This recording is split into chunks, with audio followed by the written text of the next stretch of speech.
From child star to broadcaster to comedian, Christopher Johnny Daley shares his journey in our FiWi Culture segment. Actually, coaching me, girl. Coaching? You call that coaching? That I should trip anybody that come in front of me. It works sometimes. I got talk about. It is better to play fair than to win. Chris Johnny Daley, welcome to Pree Dis show. Thank you very much, my brother. It's been a pleasure. It's a pleasure. It's a pleasure to be here with you. A pleasure having you. Let's get to the meat of the matter. How did your journey into acting begin? How did it all start?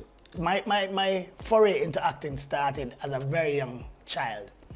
I was about 8, 9 years old when I was carted off to the principal's office at Harper Primary School for just being a little bit too over-exuberant at lunchtime. And that got me in trouble with the principal because she said this is like the 3rd or 4th time that this teacher is bringing me to her office. What happened then was kind of just miraculous. The drama teacher stepped in the minute she was about to administer punishment and said, look, I don't have anybody recruiting, coming in for the drama club, volunteering, and she just said, look, see what idiot right there saying now. And that was it. I was commandeered to the drama club, Harper Primary School, and I have to thank Mrs. Hill for doing that, because what she did was to actually put the energy that I was displaying in the right direction. And through the drama club, I was able to express myself. I got the lead role in the play, the first play I ever did, called The Bigger the Cheaper, thanks to Mr.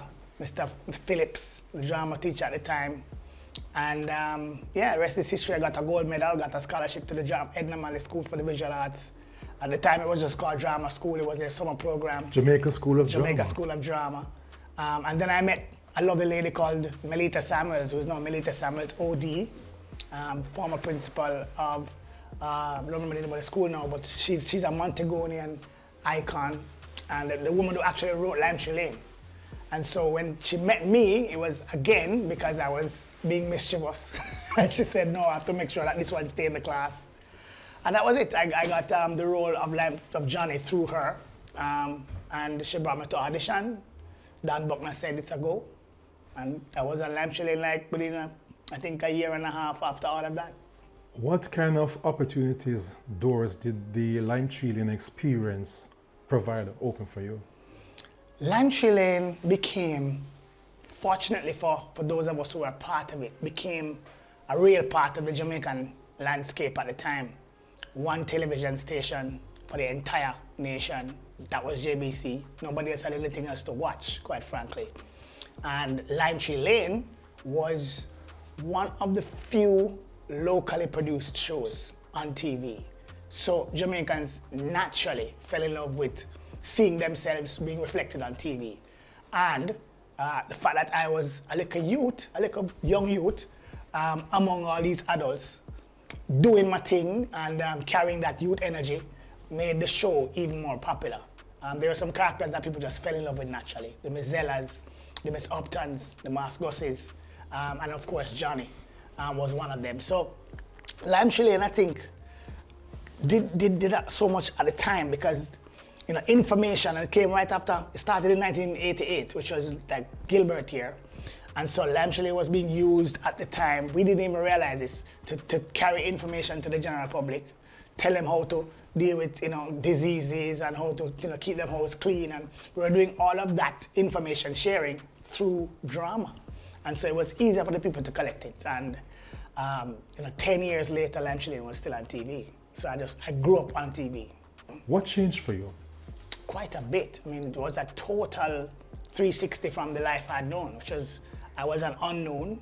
I was living in the inner city who, I'm not sure that there would have been the opportunities that came because of Lime Tree Lane that would have come to me. I was in rooms that I didn't imagine that I'd have been in.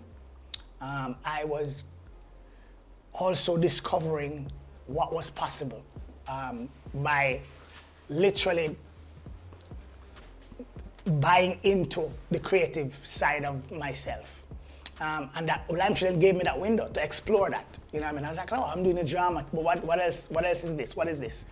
Lime Tree Lane showed me that there was it was possible, having met people like professionals in the arts, like Dorothy Cunningham, who played Mizella, who was a professional actress, and being around other people who studied it. I was like, wow, there's a possibility of actually doing this for real. And so Lamshilling opened up all those possibilities for me.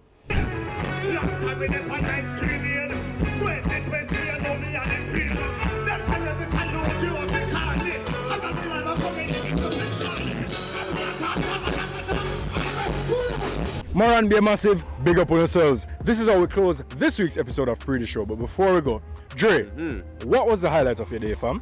Definitely the food by Girlies. It was amazing. For real, I can second that. And the box did ram. But until next time, Morant Bay, St. Thomas, the whole St. Thomas massive, big up on yourselves. I'm Nalda Adi. This is Dre, and we're out.